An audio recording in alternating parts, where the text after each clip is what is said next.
gamitin mo yung kaliwang balikat mo. Pag magbabounce na gamitin mo to. Tapos ito, swing lang palo. Ito lang siya. Ito, bounce. Bounce pa angat.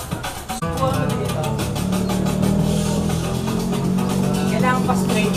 Hindi siya pwedeng umikot. Para siyang gulong. Pag ginulong mo siya tapos bangon, patay na power mo. At wala pang puwersa. Hindi siya